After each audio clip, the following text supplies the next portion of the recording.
you think about what's improved most in the world of motoring over the past decade, it's got to be electric cars. I actually remember rounding up some of the best options about 10 years or so ago, and frankly, they were all a bit of a joke.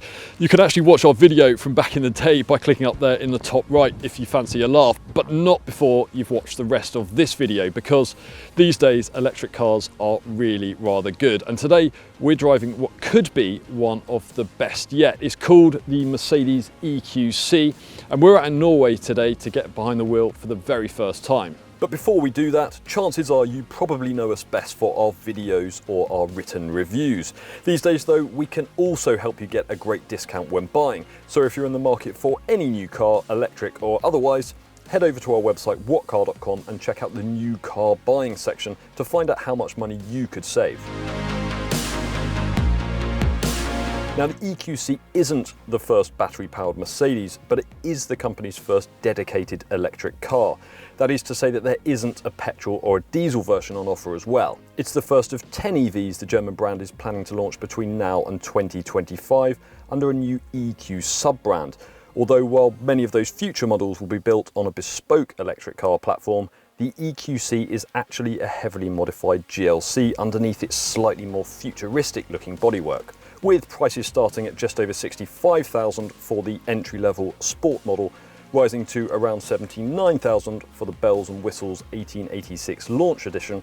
The EQC has two very clear rivals, the Audi e-tron and the Jaguar I-Pace, both of which are also fully electric SUVs. The Tesla Model X is a bit more expensive, but is also likely to be on the radar of potential EQC buyers. But let us know which of those four cars you choose by voting in our poll. So inside, you can definitely tell it's a Mercedes, and that's mostly a very good thing. This huge screen up here is pretty much identical to what you'll find in an E-Class, for example, as is this upswept gloss black center console and the seat controls here on the door. This air vent in the middle here is new, and to be honest, it's a little bit wobbly, so overall build quality isn't quite up there with the likes of the Audi e-tron. The infotainment system, well, that's pretty much the same as you'll find in the latest A-Class. So this touchpad here, you just swipe left and right, and you just press down to make a selection. Another interesting thing is that the navigation system can actually work out the quickest route on longer journeys that involves stopping for charging.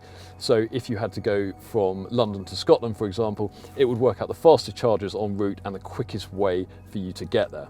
Sitting in the back here, legroom is absolutely fine. I'm sitting behind my imaginary self here. I'm 6 foot and no complaints at all. Headroom, well, that's not quite as good. My hair is just brushing the ceiling there, but on a long journey, I wouldn't be too uncomfortable. And as for the boot, well, it's a little bit smaller than an e-tron's. It's fairly shallow, but you'll still fit a few suitcases in there, and there is some extra storage space here under the floor. And if you need to carry even longer items, you just flick this switch here and the seats fold down. Now, if you haven't driven an electric car before, the first thing you'll notice about the EQC is just how quiet it is. Now, admittedly, the same thing could be said about the vast majority of EVs, but this one is particularly quiet, even compared with rivals like the Audi e-tron, for example, because you hear less of a whine from the electric motor as you accelerate and you decelerate. In fact, the only noise you do really hear, other than the sound of the rain that's just started and is hitting the screen there, is a very faint hum as the tyres slap away at the surface of the road. But to be honest, the only reason you really notice that is because of how little noise there is coming from anywhere else in here. Now, if you're interested in going around corners quickly, then this isn't the car for you. You'd be better off with something like a Jaguar I-Pace, or better still, something that isn't an SUV at all, like a Tesla Model 3, for example. But if you're more interested in getting where you're going in comfort, which, let's face it, the vast majority of SUV buyers are likely to be, then there's a lot to like about this car. The road I'm driving along now is terribly finished, even compared with most of the stuff you'll find back in the UK, for example. But the EQC is dealing with it really well. But although this car isn't at all sporty through the corners, it is pretty quick. That's probably not surprising given that it has a 402 brake horsepower electric motor. And 0 to 62 takes just 5.1 seconds. That's quite a bit quicker than an Audi e-tron can manage, if not quite as fast as cars like the Tesla Model X and the Jaguar I-Pace. But it's more than enough to put a smile on your face. Another thing I really like about the EQC are these paddles here behind the steering wheel, because they allow you to change the level of regenerative braking to suit your personal taste or the type of driving you're doing. Now, if I pull this one here on the left a few times, well, that increases the effect to the point that you don't really need to use the brake pedal at all.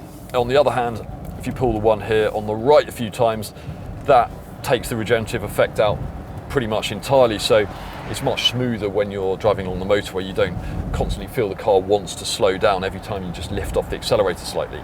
One thing I'm slightly less keen on about this car is the feel through the brake pedal, because what happens is when you apply pressure, you get an increase in the level of regeneration, and that can make it quite difficult to judge exactly how much pressure to apply to stop smoothly, but it is at least something you get used to quite quickly. Now, the EQC has an 80 kilowatt hour battery, which is massive compared with what you get in a Nissan Leaf or even a Kia e-Niro.